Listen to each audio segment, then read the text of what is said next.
Bonsoir à tous et bienvenue à ce nouveau numéro de Controverse. L'Algérie sera-t-elle touchée par ce qu'on appelle les printemps arabes? Plus de 2 ans après les changements qu'ont connus la Tunisie, l'Égypte ou encore la Libye, certains experts et spécialistes évoquent le tour de l'Algérie. Nous en parlerons ce soir avec nos invités sur le plateau de Controverse. Avec nous ce soir le journaliste belge Michel Collomb. Avec nous également ce soir sur le plateau Madame Chriot, vous avez été ministre de la Femme et de la Condition féminine de 2002 à 2004. Abdelkrim Merzali, ancien directeur de la rédaction de la Tribune, et le politologue et économiste Abdelhak Mekki. Michel Collomb, vous êtes en Algérie depuis le 9 novembre dernier. Vous avez donné 3 conférences. La première, c'était au Salon du Livre d'Alger. C'était une table ronde avec Régis Debray, Slimane Zeguitour ou encore Jean Bricmont.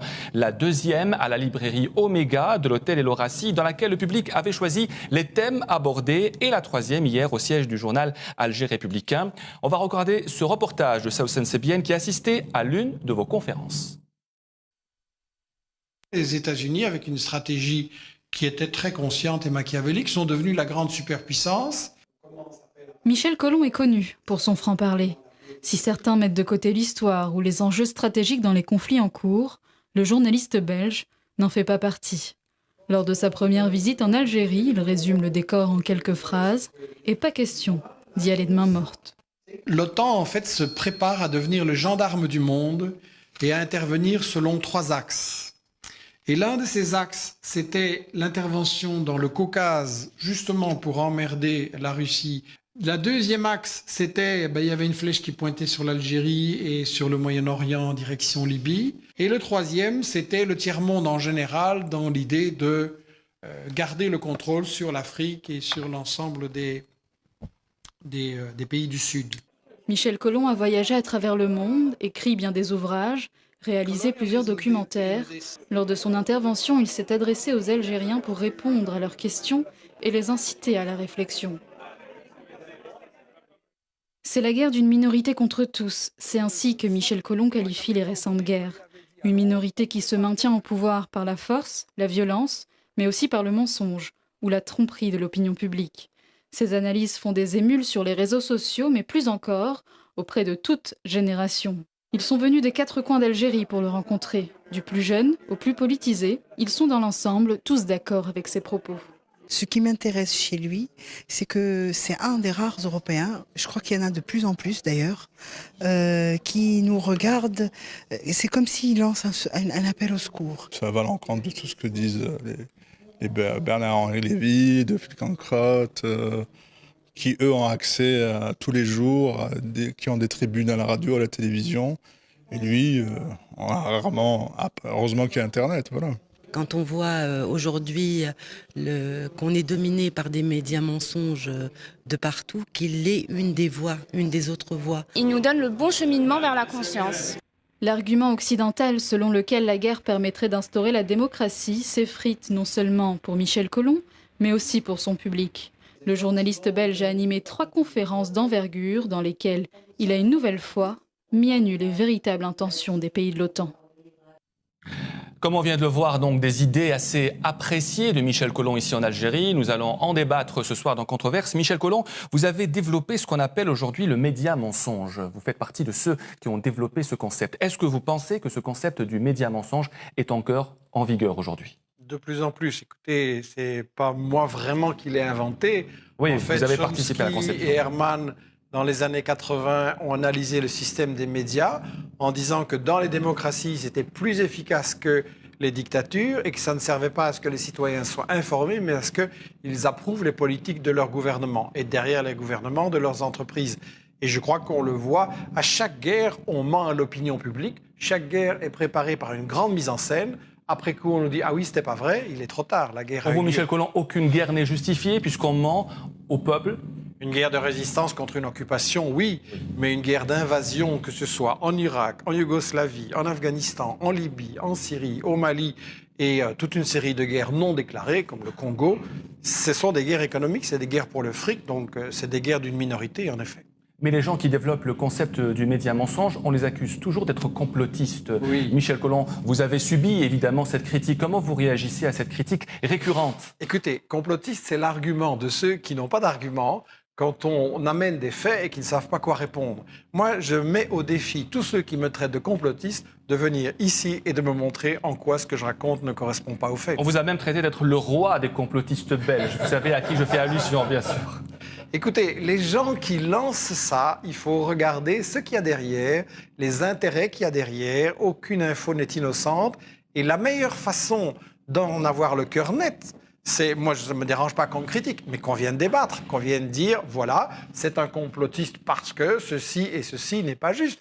Mais les gens qui nous disent que les États-Unis disent tout ce qu'ils font, qui sont honnêtes, qui vous disent la vérité sur leur guerre, qui ne cachent rien, ça, c'est peut-être des complotistes. Bouthaina Chriet, on accuse toujours les gens qui veulent dire la vérité ou qui veulent révéler des vérités qui dérangent d'être complotistes. Qu'en pensez-vous? Oui, enfin, c'est dans l'histoire humaine. C'est-à-dire qu'à partir du moment où l'être humain va user de son rationalisme et de sa raison, il va être accusé justement d'être un complotiste tout simplement parce qu'il va faire appel à la vérité et non pas au mensonge. Donc je pense que philosophiquement parlant, c'est tout à fait dans les gènes de l'être humain. Mais alors si on parle d'un système politique et d'un système économique international, cela devient encore plus complexe et beaucoup plus dangereux. Michel Collomb parle de médias mensonges. Est-ce que vous pensez qu'il y a des médias aussi complices de ce mensonge aujourd'hui pour déclencher des guerres? Oui, tout à fait. Non, ça, je crois qu'il faut comprendre une chose, c'est qu'il faut revenir un petit peu à l'histoire du capitalisme international et à une théorie qui c'est la photocapitalisme, Bouthaina Chriet? Oui, si, je suis aussi une autre complotiste, donc oui, c'est la photocapitalisme, mais tout simplement parce qu'il est très bien organisé, parce qu'il répond un petit peu, si vous voulez, à la nature humaine, qui est basée sur si vous voulez, le mensonge, de façon générale. Et il répond également à ce système international qui s'est très, très, très bien organisé autour de, si vous voulez, de différents intérêts. Bon, je ne vous apprends rien, mais ce qu'il faut faire pour nous qui sommes du Sud, c'est d'essayer de comprendre cette histoire, d'essayer de la comprendre selon certaines vérités qui ont été dites par certains théoriciens, mais qu'on a enterrées vivantes, c'est-à-dire la théorie de la dépendance, par exemple. C'est-à-dire que, bon, si le capitalisme international a réussi, c'est bien parce qu'il y a eu exploitation d'autres régions du monde. Abdelhak Maki? Écoutez, la question du média mensonge, je veux dire juste sans enlever un iota à l'action de M. Michel Collomb, elle s'est révélée au lendemain de la première guerre du Golfe. Et j'ai eu l'occasion et l'honneur à l'époque de participer à tout un groupe à Genève d'ailleurs, qui a organisé tout de suite après un forum ou une sorte de conférence qui s'appelle Média Nord-Sud, qui existe toujours d'ailleurs. Et c'est la première fois et c'est là où peut-être il y aurait quelques divergences avec M. Michel Collomb, c'est qu'en fait, on s'est aperçu à ce moment-là que toute la presse mondiale a été bernée par les forces du mal, appelons-les comme ça, puisqu'on a utilisé ce vocable éthique, et que moi j'ai vu des journalistes de la CNN presque au bord de la crise à ce moment-là, puisque je pense, vous y étiez, je ne sais pas, mais c'était un moment extraordinaire de vérité. C'est-à-dire qu'on s'est aperçu que toute l'approche sur la guerre du Golfe, on a utilisé la presse, on l'a manipulée de façon à lui cacher toute la vérité, alors qu'on sait que la plupart des journalistes qui étaient en Irak, c'était de très grands reporters à qui on ne pouvait pas faire passer la pilule facilement. Mais est-ce qu'il fallait ou non libérer le Koweït, Abdelhak Maki? Oui, écoutez, il y a eu une erreur d'appréciation de la part d'un dirigeant arabe qui était en même temps un dictateur. Saddam Hussein. Qui était en même temps un dictateur et qu'on ne doit pas oublier qu'il a été l'auteur de Halabja, d'un crime grave sur le plan humanitaire, sur lequel il pouvait être jugé pour crime contre l'humanité et génocide. La question, c'est que la guerre, on y a prêté le flanc.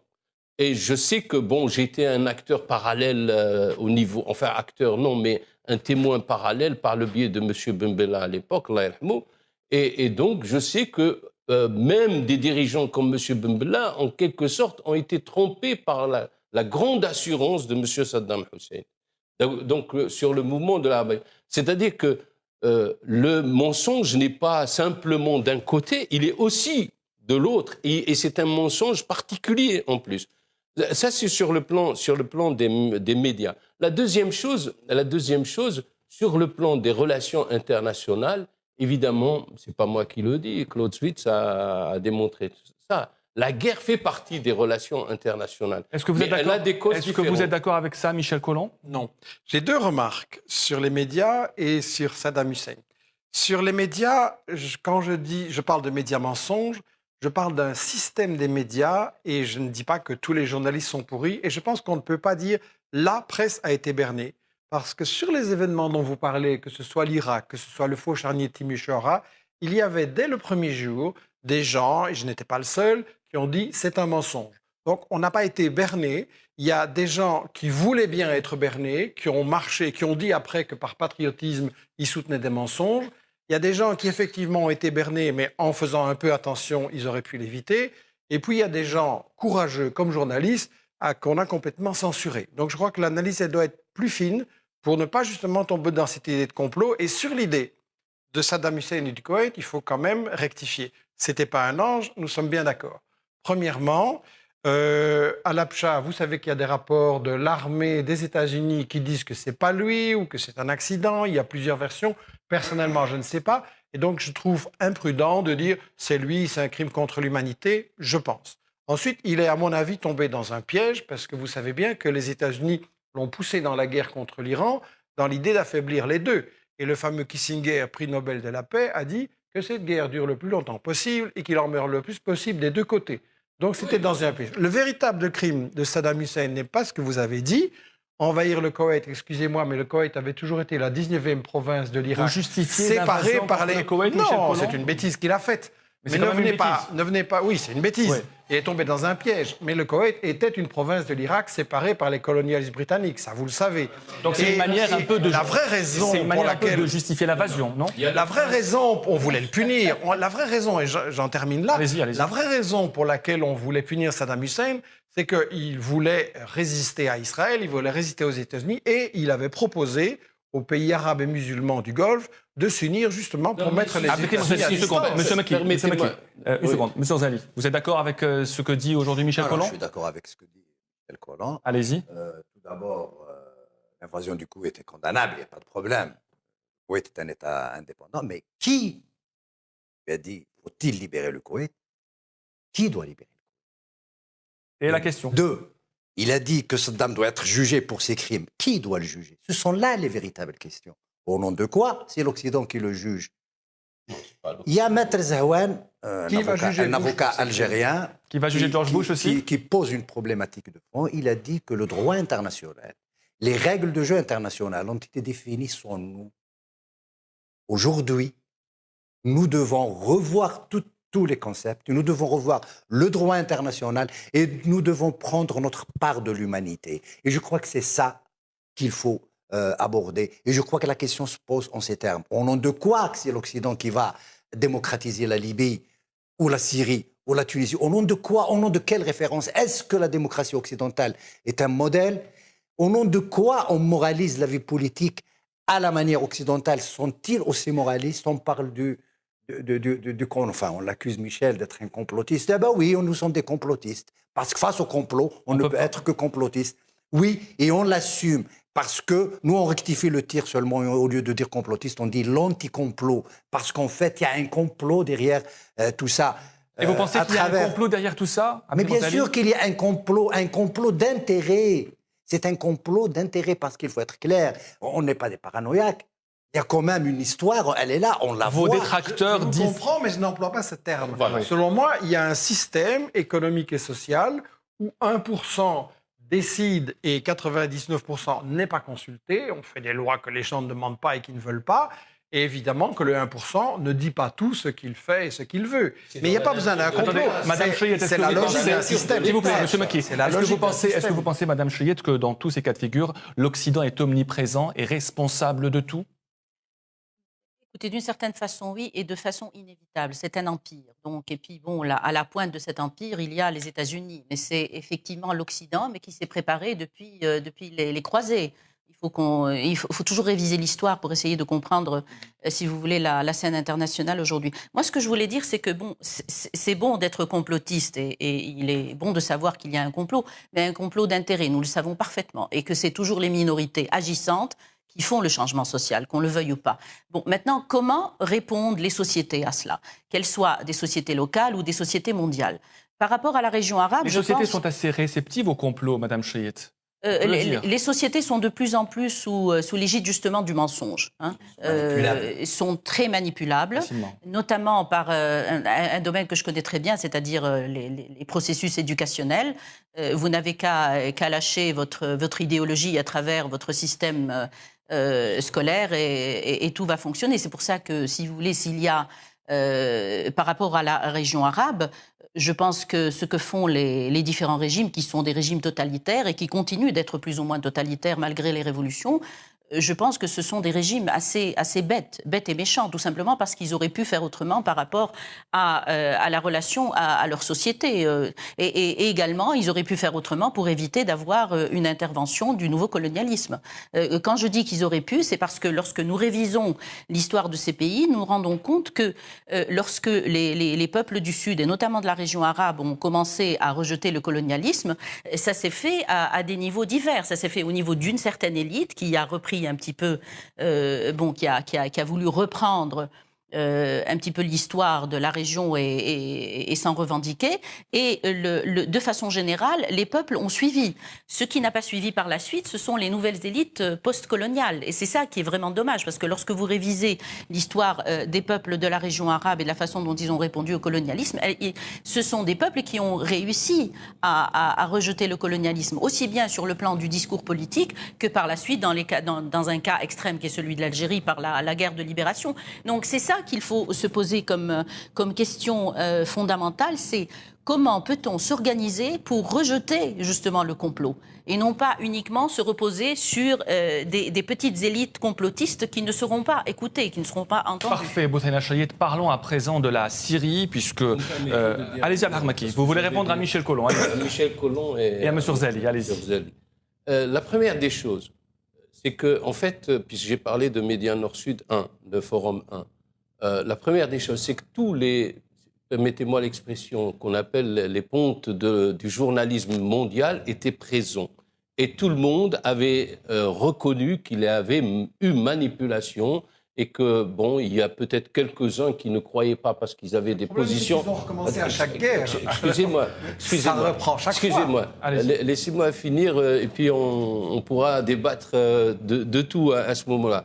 La deuxième chose, c'est que, en fait, c'est la première fois dans l'histoire où la presse s'était rendue compte qu'il y avait cette possibilité de manipulation. Maintenant, il est clair, nous le voyons avec le comportement de M. Pleven, il est clair qu'il y a des journalistes qui sortaient des lots, qui avaient peut-être des raisons particulières, des informations, des réseaux et tout, qui leur permettaient de comprendre. Mais il est clair que toute la presse, à ce moment-là, a été bernée. La deuxième chose, je parle en tant que système, pas simplement en tant que journaliste. La deuxième chose, Sir Jalil dit que, en fait, le droit international a été fait sans les coloniser. Oui, c'est vrai, puisque le droit international est fondé à partir du 19e siècle réellement, ou du moins, allons-y jusqu'à Grotius. Mais il y a des points importants sur le plan du droit. Et je défie M. Jalil de me montrer, à l'exception de la Jordanie, quel est le pays arabe qui a signé le statut de Rome qui institue la CPI? Aucun. Pourquoi? Parce qu'en fait, c'est une machine qui se retourne contre eux. Et c'est là le problème de M. Saddam Hussein, comme celui de notre régime ou d'autres. Michel Collomb, excusez-moi, je finis. Ils ne veulent pas que leur... Les États-Unis aussi refusent la CPI. Je finis. Non, mais c'est des arguments faibles, à mon avis. C'est-à-dire que si je veux voir... Les États-Unis n'ont pas signé Kyoto. Est-ce que moi...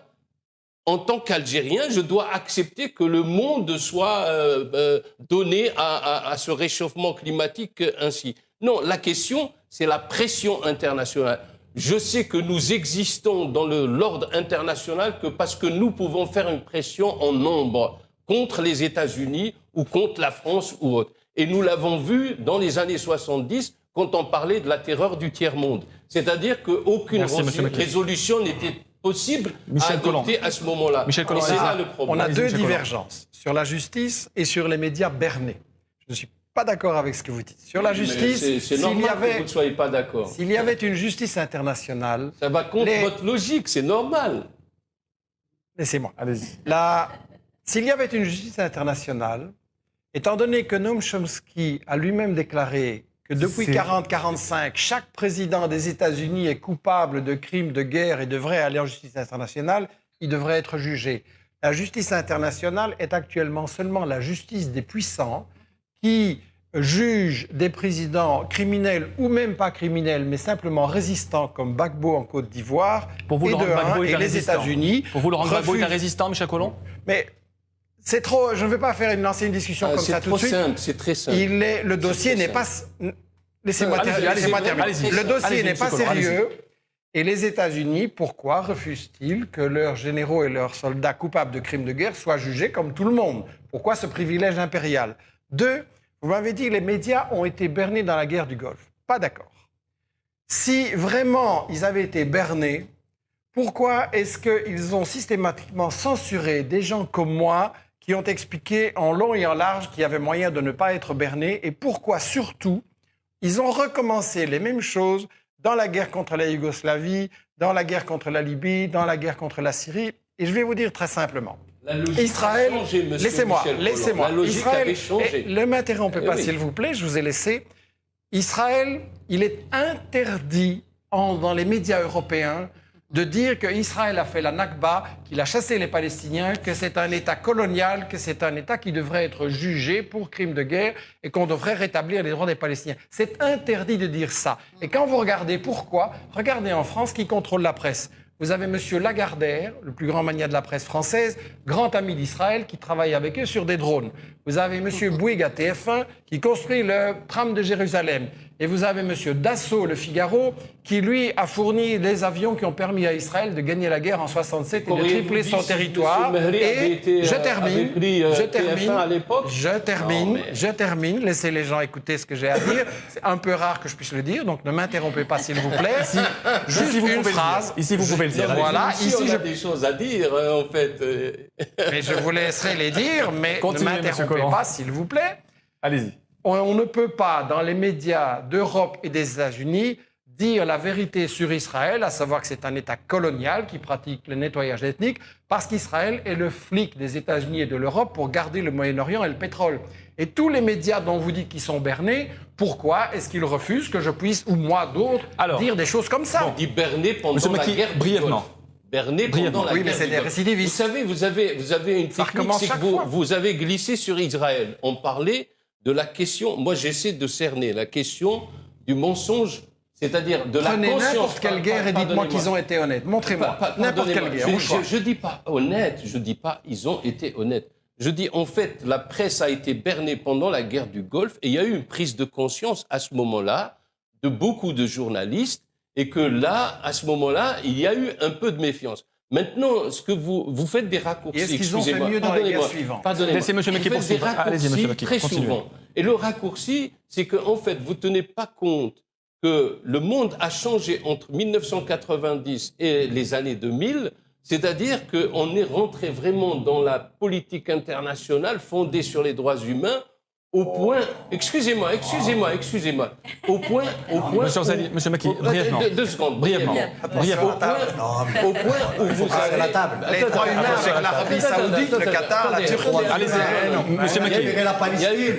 Il y a eu une évolution et que les journalistes sont tombés, c'est vrai, dans cette logique des droits humains, dire en Bosnie, on va défendre les droits humains. Mais ceci étant, pardonnez-moi, laissez-moi exprimer mon idée. Brièvement, allez-y. Mais ceci étant, la politique internationale, on ne peut pas dire qu'il faut qu'on y soit pour que ça existe. La politique internationale, il faut la prendre telle qu'elle est. La guerre fait partie... La guerre... Non, c'est pas le fait accompli. La guerre, nous pouvons faire la guerre à nos voisins. La guerre fait partie de la logique de l'État, c'est pas moi qui le dis, et qu'elle n'a pas la logique de l'État et de la puissance. Messieurs, s'il vous plaît. Et de la puissance. Mais elle n'a pas. On va parler de la Syrie à présent. Elle a aussi Monsieur des objectifs d'équilibre. Monsieur Mekki, Monsieur Zali, brièvement. Vous voulez répondre à Monsieur Mekki, allez-y. Non, mais c'est pas sérieux, c'est-à-dire que... Si, c'est sérieux. Non, il y a des faiseurs d'histoire qui décident que le monde est ainsi. On change de discours comme on veut. Je vous rappelle qu'en 1919, les Américains parlaient des droits des peuples à l'autodétermination. Ça aussi, ça ne fait pas partie des droits de l'homme, ça fait partie d'une stratégie de reconquête du monde face à une Europe puissante. Soyons sérieux, aujourd'hui, le monde est régi par les droits de l'homme. Il y a des millions d'êtres humains qui crèvent de faim. On préfère faire autre chose, faire la guerre, que d'aider l'humanité à manger. Il y a les Palestiniens qui sont occupés, qui sont écrasés quotidiennement. Que fait le monde occidental qui régit le monde sur la base des droits de l'homme pour libérer ces peuples-là? Il y a le Sahara occidental, et j'en passe. Non, soyons sérieux. On va parler. Non, quand je dis que le droit international et les règles de la gestion du monde sont faits sans nous, ça ne veut pas dire laissez-nous venir avec vous. Non, monsieur. Il s'agit de résister. C'est ça la question fondamentale que je voulais poser à Michel Collomb. Que faut-il faire après ce constat de désastre? C'est ça la question fondamentale. Et moi, je suis pour qu'on change les règles du jeu, mais sur la base d'un rapport de force qui doit changer. La question... Mais bien sûr... Monsieur Mekki, s'il vous plaît. Oui. Et le rapport de force est en train de changer. Vous n'allez pas nous donner on assiste au déclin de l'Occident. Ça, c'est une réalité. On va rester. Non. Possible. Ça veut dire qu'on va accepter ce monde-là. C'est ça le fait accompli. Oui, mais on ne va pas vous mettre d'accord ce soir. Monsieur Mekki, s'il vous plaît. Monsieur Mekki, on va parler à présent de la Syrie parce que c'est un sujet très important. Actuellement, la situation en Syrie. Lors de la deuxième partie, Boutelin Chriet, on va parler de l'Algérie. On parle d'une nouvelle cible du printemps arabe. C'est une de vos idées. Alors, on va parler maintenant du dossier syrien qui est très important. Le pays est confronté à une guerre totale depuis presque 3 ans. Vos détracteurs, Michel Collomb, ils sont nombreux. En France et en Belgique, vous accusent d'être proche du régime de Bachar al-Assad, ou plutôt de vouloir le défendre contre la rébellion syrienne, composée essentiellement, faut-il le dire, de terroristes, si c'est le mot adéquat. Qu'en pensez-vous de ces critiques, Michel Collomb? Écoutez, je pense qu'il faut être très précis, très clair, et ne pas se laisser entraîner là dans des étiquetages sommaires. Je pense que, pour être très clair, je ne suis pas proche du président syrien. Je pense que si j'avais été syrien, j'aurais été un opposant. Je suis en contact avec des opposants sur toute une série de choses, et notamment sur les libertés démocratiques. Il est clair que beaucoup doit changer là-bas. Ça étant, je pose la question, qui attaque la Syrie et dans quel intérêt? Si on est en train de me dire qu'on a une alliance qui attaque la Syrie, dirigé par les États-Unis qui ont mis en place le Shah d'Iran, Mobutu, Pinochet et encore maintenant les pires dictateurs dans le monde. Dirigé par la France, de la France-Afrique, qui protège les pires dictateurs crapuleux et mafieux de l'Afrique. Avec comme agent dans cette alliance Israël qui aide en coulisses, l'Arabie saoudite, l'État le plus arriéré, le plus répugnant, le plus répressif de la planète, le Qatar, un État esclavagiste, la Turquie qui emprisonne des journalistes. Donc vous avez les mêmes ennemis avec Bachar al-Assad, Michel Collomb. Si on est en train de me dire que la politique est dirigée par les droits humains, je m'excuse, là on est justement dans cette propagande par laquelle on cherche à nous berner. C'est une manière de défendre aussi le président syrien pour dire qu'il est confronté à toutes ces personnes. Alors, une position nuancée est celle-ci. Les Syriens ont le droit de revendiquer, ont le droit de protester, ont le droit de changer de dirigeant. Et il est clair qu'il y a des revendications sociales et démocratiques légitimes et que la Syrie devrait changer. Il est clair que ça n'est pas l'intérêt de ceux qui attaquent la Syrie parce que s'il y avait une démocratie dans le monde arabe, qu'est-ce que les Arabes diraient? 1. Israël, c'est terminé. 2. On veut défendre les droits des Palestiniens. Et 3. L'argent du pétrole, il doit servir non pas à édifier des tours de 600 et de 800 mètres pour des nababs et des milliardaires, mais à donner, comme Chavez au Venezuela ou comme Evo Morales en Amérique latine, l'éducation, la santé et un avenir aux jeunes. Et donc là, c'est les vrais droits humains dont on parle. Et là, j'aimerais embrayer sur la remarque qui m'a été faite pour qu'on dépasse un peu cette polémique qui est très artificielle. Je voudrais embrayer sur ce qui a été dit. Qu'est-ce qu'on fait pour résister par rapport à ça? Et je pense que ça, c'est la vraie question qui préoccupe tous les gens qui nous regardent. On a entendu déjà 10 fois la propagande des États-Unis, de la France et d'Israël. Ce qui m'intéresse moi plus, c'est qu'est-ce qu'on peut faire contre ça? 1. analyser les véritables objectifs des acteurs et des puissants de ce monde. 2, démasquer l'hypocrisie des États-Unis, de la France, démasquer des régimes comme l'Arabie Saoudite, comme le Qatar, l'utilisation de ce qu'on appelle les islamistes, etc. Et dire qu'effectivement, l'argent du pétrole, l'argent du gaz, l'argent des ressources naturelles, il doit servir à ce que chaque enfant ait à manger, ait un toit, et un professeur et un médecin. Et là, les États-Unis sont l'ennemi de tout ça. Vous avez 45 millions de gens sous le seuil de pauvreté. Vous avez 45 millions. Laissez-moi finir. Laissez-moi terminer. Laissez-moi terminer, s'il vous plaît. Laissez-moi finir. Laissez-moi finir. Vous avez... Je vais le dire. La révolution de... Je vais le dire. Laissez-le terminer. Vous essayez de m'empêcher, mais je vais le dire. Vous avez, monsieur, aux États-Unis, soi-disant le modèle des droits humains, vous avez 45 millions de pauvres. Trop de raccourcis. Laissez-moi terminer. Laissez-le terminer. Laissez-moi terminer. Trop de raccourcis. Laissez-le terminer. Vous avez peur de ce que je vais vous dire là? Et pourquoi vous interrompez tout le temps? Pourquoi vous ne voulez pas que les gens m'écoutent? Parce qu'en fait, vous n'êtes pas dans la vérité. Est-ce que vous êtes un démocrate? Est-ce que vous... Une simple question. Vous n'êtes pas dans la vérité. Monsieur Maki, une simple question. Ça, c'est vous qui le dites. Monsieur Maki, laissez-moi juste terminer ce que j'avais à dire. Vous ne m'empêcherez pas. Et c'est ma dernière phrase. Si vous ne coupez pas, c'est ma dernière phrase. Vous avez aux États-Unis 45 millions de gens sous le seuil de pauvreté. Moi, j'ai vu des gosses tout nus dans la rue, des gens vivant sous des cartons, et ça, dans la plus grande puissance du monde, qui possède un arsenal, qui possède tellement d'argent qu'elle pourrait éliminer la faim dans le monde. Une question simple, si on devait choisir aujourd'hui entre Bachar el-Assad et la rébellion. Oui. Si on devait choisir. Vous savez, il y a en Syrie plusieurs oppositions. Il y en a une dont on parle qui prend le haut du pavé, et il y en a une autre qui demande des réformes, des changements et des discussions. Moi, je choisirais celle-là.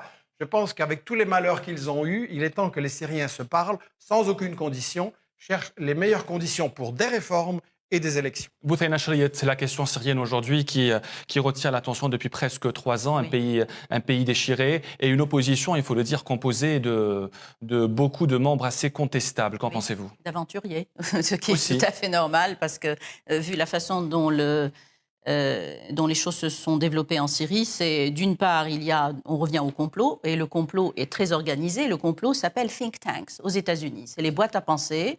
Ce sont des centres de recherche qui existent depuis la fin du 19e siècle, et beaucoup plus précisément le début la plus vieille, c'est la Brookings Institution que j'ai connue de l'intérieur, et qui a été établie en 1916 pour essayer de comprendre ce qui s'était passé en Europe à l'occasion de la Première Guerre mondiale, mais également pour essayer de faire en sorte que les États-Unis deviennent la superpuissance mondiale. En fait, c'était en train de se préparer déjà au début, je pense, du siècle passé. Ça, c'est mon humble avis. L'autre chose par rapport à la Syrie, c'est que pour la Syrie, ce n'est que la fin de tout un processus. Et peut-être qu'il y aura l'Algérie, mais bon, chaque pays a sa spécificité et la façon dont il va être approché par la grande stratégie du fait qu'il faut absolument invalider le monde arabe. Il faut absolument que le monde arabe devienne un monde uniquement de consommateurs et pas du tout un monde qui va participer si vous voulez, au système mondial en tant que décideur. Très rapidement, par rapport à la Syrie, donc, ce qui a été préparé est là depuis une vingtaine d'années. C'est l'effet boomerang, si vous voulez, c'est-à-dire qu'il faut faire tomber tous les États qui sont plus ou moins laïques, mais malheureusement... oui, enfin bon, c'est-à-dire que la Syrie ne ressemblera plus à la Syrie qu'on connaît, c'est-à-dire que il faut revenir à l'essentiel par rapport à ce qui a été fait dans les think tanks, c'est-à-dire détruire l'État-nation arabe tel qu'on l'a connu depuis la période de lutte nationale, de véritable lutte nationale politique, depuis les années 30 jusqu'aux années 60. Ce qui a arrangé l'Occident jusqu'à un certain point, c'était l'État-nation chaperonné par un raïs, par un leader charismatique qui soit aimé ou mal aimé. Et c'est ce qu'il faut absolument casser. Pour diverses raisons. En fait, ce n'est pas la première civilisation à l'échelle mondiale et qui est devenue impérialiste et qui casse, si vous voulez, les sociétés qu'elle doit occuper, les sociétés qu'elle doit coloniser. L'islam l'a fait. Reprenons par exemple l'islam médiéval, a dû le faire pour des raisons également d'impérialisme de l'époque. C'est sur ce mot qu'on passe à la deuxième partie de Controverse.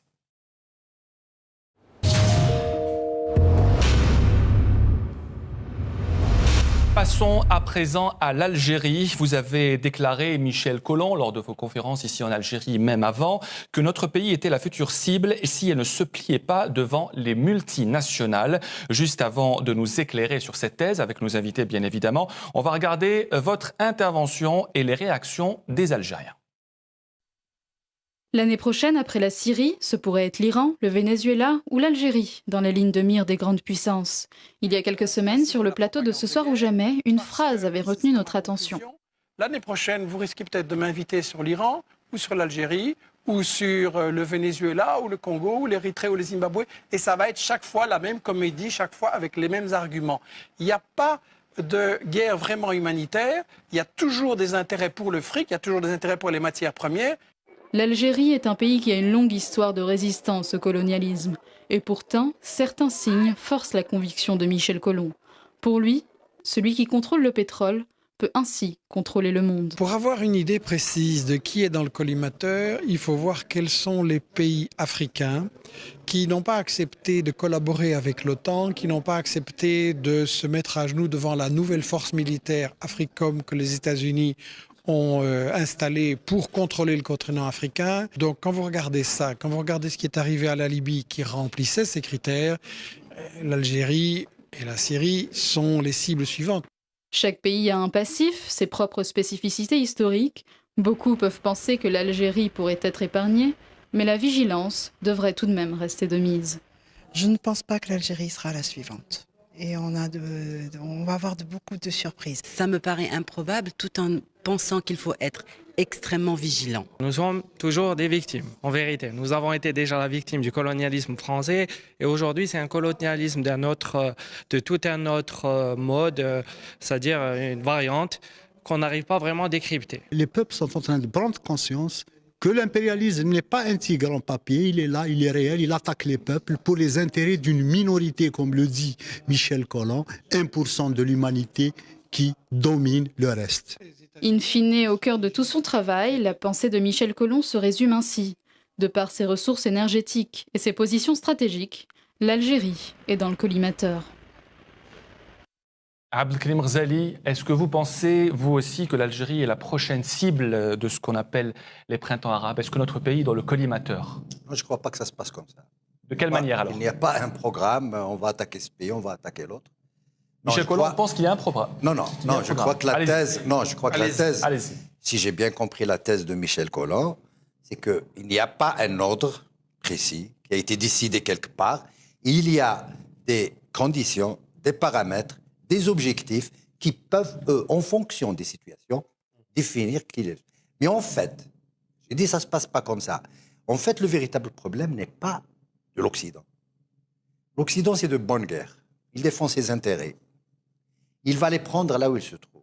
Je crois que le véritable problème se situe au niveau des pays qui peuvent être attaqués ou qui peuvent connaître des problèmes. Il a bien dit, la Syrie aurait pu éviter tout ça si le régime avait engagé des réformes assez tôt. Il a prêté le flanc. Si l'Algérie prête le flanc, c'est ça la véritable question. Et parlons de l'Algérie. Est-ce que l'Algérie a engagé les réformes qu'il faut à C'est ça. Je ne pense pas que l'Algérie ait engagé les réformes qu'il faut. Donc susceptible de subir. L'Algérie n'a pas engagé les réformes qu'il faut. Elle n'a pas pris le courage qu'il faut pour aller au fond des choses. On attend toujours la révision de la Constitution qui est la loi fondamentale du pays. Je ne comprends pas qu'on s'engage, par exemple, sur des questions de réforme de l'audiovisuel et la Constitution viendra après. Sur l'audiovisuel, par exemple, on va vers des chaînes thématiques. Ça veut dire qu'on laisse Al Jazeera dominer le paysage médiatique algérien et elle va encore, c'est le média mensonge par excellence et qui va insuffler son venin en Algérie. Non, je ne crois pas que l'Algérie ait engagé les réformes qu'il faut. Et je ne crois pas qu'elle ait répondu aux attentes qui se sont exprimées depuis au moins 1980. Et je ne crois pas qu'elle ait engagé les réformes économiques nécessaires qui peuvent éventuellement détourner l'attention des jeunes d'un véritable risque d'explosion. Bouzaïna Chayet, un risque d'explosion en Algérie, pas de réformes concrètes encore? Non, pas de réformes concrètes parce que les Vous avez été membre du gouvernement, il faut le préciser, de 2002 à 2004. Donc vous connaissez bien un peu l'étendue du problème. Oui, mais ce qu'il y a, c'est que ce n'est pas spécifique à l'Algérie. Je pense qu'il y a un dialogue de sourds entre les élites étatiques et les sociétés arabes de façon générale. Pour l'Algérie, effectivement, je suis d'accord avec M. Orzali, c'est que il y a, si vous voulez, une attitude très frileuse par rapport à de véritables réformes. Mais alors, la question est qui doit entreprendre les réformes et est-ce que les réformes vont être faites par une génération qui est là, qui est aux commandes du pays depuis les années 50, pratiquement, c'est-à-dire la fin des années 50. Donc ça se pose en termes de, je crois, de génération, d'une part. Donc, ce qu'il faut faire, c'est aller vers la société algérienne pour mieux la connaître. Qu'est-ce qui est en préparation par rapport, si vous voulez, aux idiosyncrasies, aux représentations de la jeunesse algérienne qui compte pour 70% de la population. Donc c'est ça ce que l'on ignore. Moi, je pense qu'un problème d'explosion ou d'implosion pour l'Algérie, je ne pense pas. Mais ce qu'il y a, c'est qu'il faut absolument qu'on en finisse avec la frilosité des décideurs par rapport aux réformes. Par rapport à la Constitution, je voudrais revenir à une chose. Le pays avait une Constitution. Et elle a été révisée, révisée. Il y a une constitution, il n'y a pas lieu de faire plus. C'est-à-dire que il faut revenir à la constitution qui était très très claire en matière des trois pouvoirs et de la façon de les organiser, de la façon d'organiser la citoyenneté dans le pays. Et celle qui limite les mandats aussi, Boutalina Choyet. Tout à fait, mais tout à fait. Pour vous, c'est un pas en arrière, celui d'avoir supprimé la limitation de mandat présidentiel ? C'est-à-dire c'est la façon dont ça a été fait. Est-ce qu'il y a eu référendum pour que le peuple décide que, en Grande-Bretagne, il n'y a pas de limite de mandat. C'est la plus vieille démocratie du monde, entre parenthèses. Il n'y a pas de limite de mandat, mais cela dépend comment ça a été décidé. Pour revenir au cas algérien, Michel Collomb, quels sont les paramètres et les indices qui vous laissent dire que l'Algérie serait la prochaine cible du printemps arabe ? Je suis d'accord avec l'interprétation nuancée qui vient d'être donnée de mes propos. Je rappelle qu'à la télévision, j'ai dit au présentateur, vous risquez de m'inviter sur l'Algérie, l'Iran, le Venezuela. J'ai donné une liste de pays, un risque. Ça n'est donc pas un pronostic. Personne ne peut faire de pronostic sur qui sera attaqué et quand. Ça dépend de beaucoup de choses, y compris du rapport de force. Mais vous avez bien dit que l'Algérie pourrait... Oui, elle est dans les cibles possibles. Je crois que ça, c'est clair.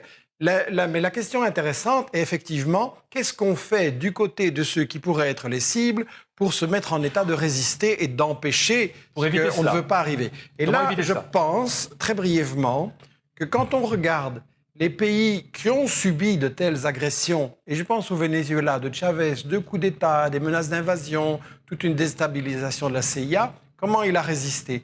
Par 2 aspects. Un, développer la justice sociale, c'est-à-dire on récupère l'argent du pétrole qui était volé par les multinationales, pas $1 de contribution à l'État payé en 18 ans de richesse pétrolière, on le récupère et avec ça, on fait du social et les gens vivent beaucoup mieux. Deuxièmement, beaucoup plus de démocratie, pas seulement voter une fois de temps en temps, mais la démocratie participative, des conseils à la base, la conscientisation des gens pour qu'ils discutent de tous les problèmes, qu'ils soient au courant, etc. Et donc, avec ces mesures-là, je pense qu'un État est plus fort pour résister. Et si on pense que pour éviter une guerre, il faut faire des concessions et offrir aux États-Unis ou aux Français ceci ou cela, c'est exactement la mauvaise voie. C'est ce que Kadhafi a fait en 2005, c'est ce que Bachar al-Assad a fait aussi dans la même période en faisant des concessions à la Banque mondiale, au FMI, etc. et au néolibéralisme occidental. Il a affaibli son soutien populaire et ils se sont mis en position plus difficile.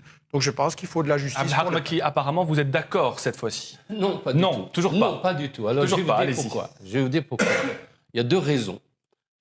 Permettez-moi juste de rappeler 2 choses. Tout à l'heure, je disais à M. Michel Collomb qu'il n'avait pas lu le livre de Gamal Abdel Nasser, La philosophie de la révolution, dans lequel il parlait comment on peut réinstaurer le mouvement nationalitaire arabe, justement l'utilisation du pétrole, etc.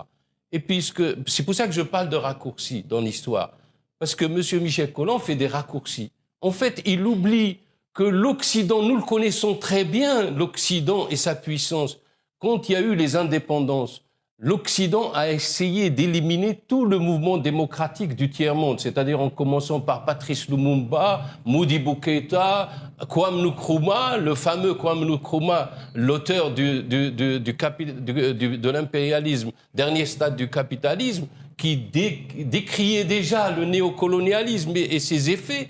Bembella et tout le mouvement dit nationalitaire avec tous les combats qu'on a menés contre Gamal Abdel Nasser. Non, J'ai dit mouvement démocratique, monsieur. J'utilise un concept. C'est quoi le mouvement démocratique de Ben Bella? J'utilise un concept qui était à l'époque qui désignait les mouvements qui étaient de gauche.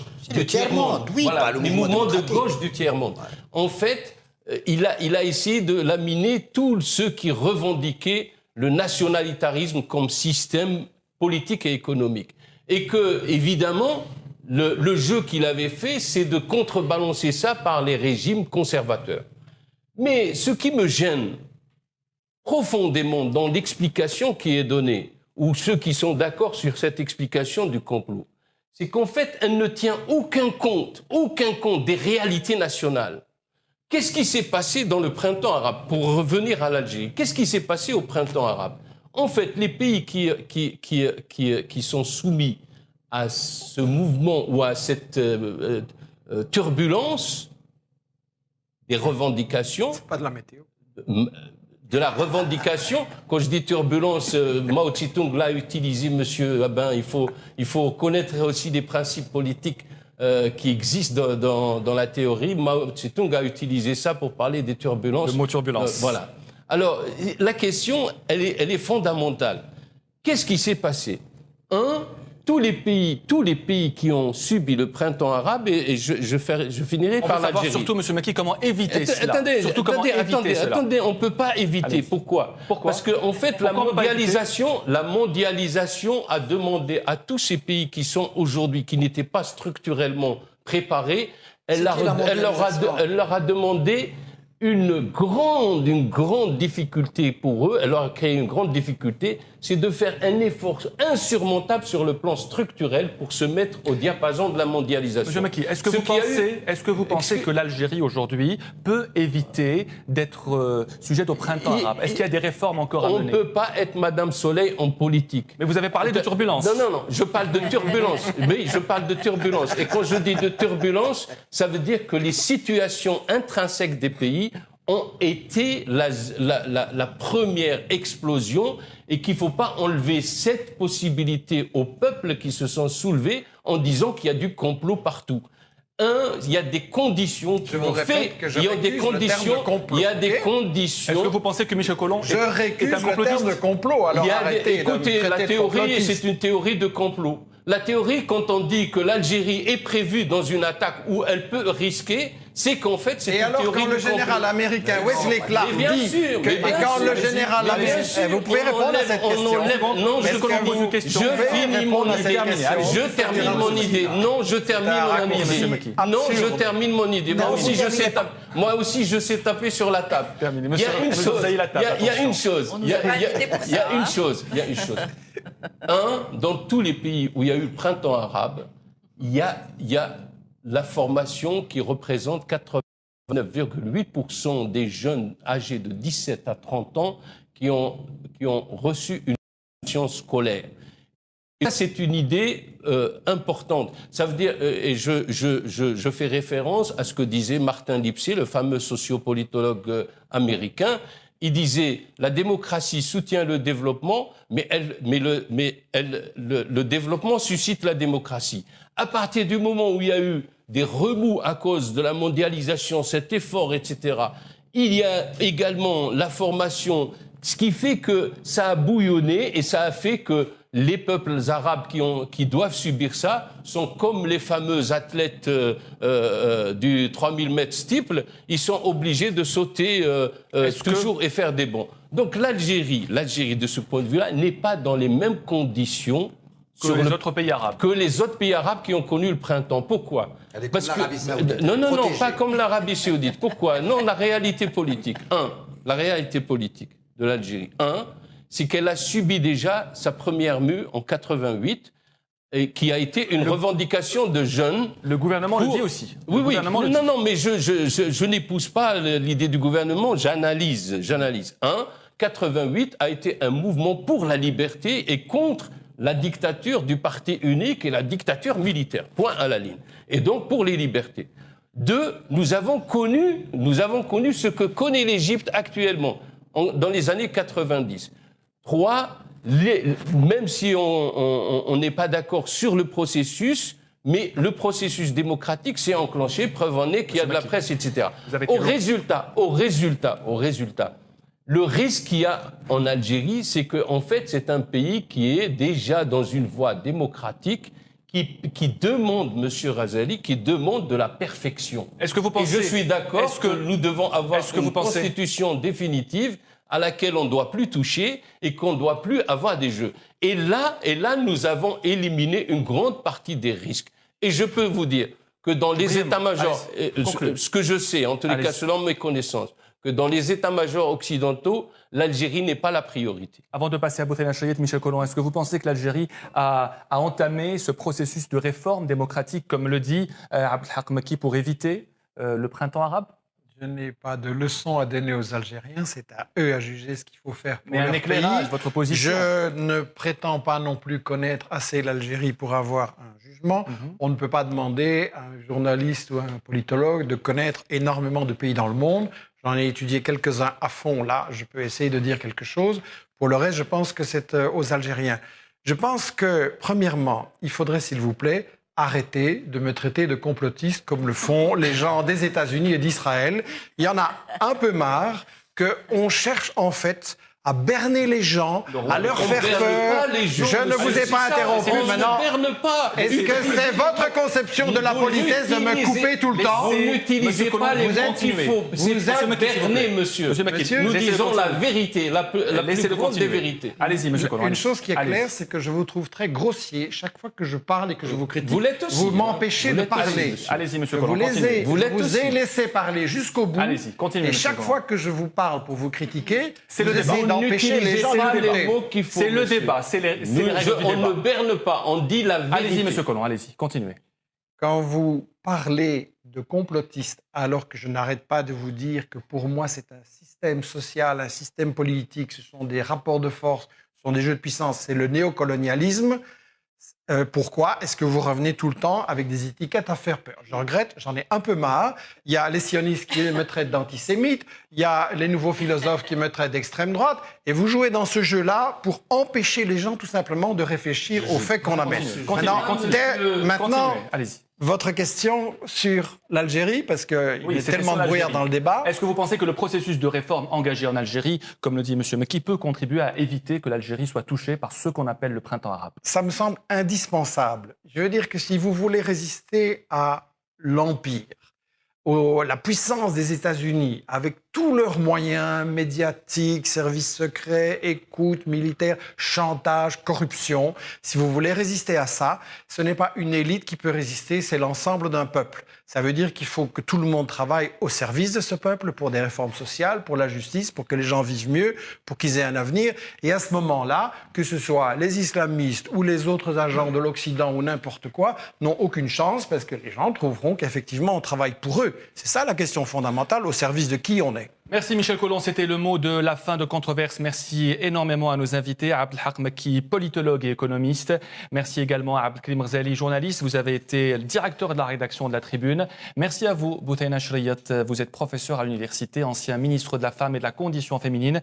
Merci à vous, Michel Collomb. Vous êtes journaliste et essayiste belge. On rappelle votre site internet michelcollomb.info. Vous avez écrit notamment Les 7 péchés de Hugo Chavez, Israël, parlons-en et la stratégie du chaos. Merci également à Saoussed Sebiane qui a préparé cette émission avec moi et qui rejoint donc l'équipe de Controverse. À mercredi. Merci.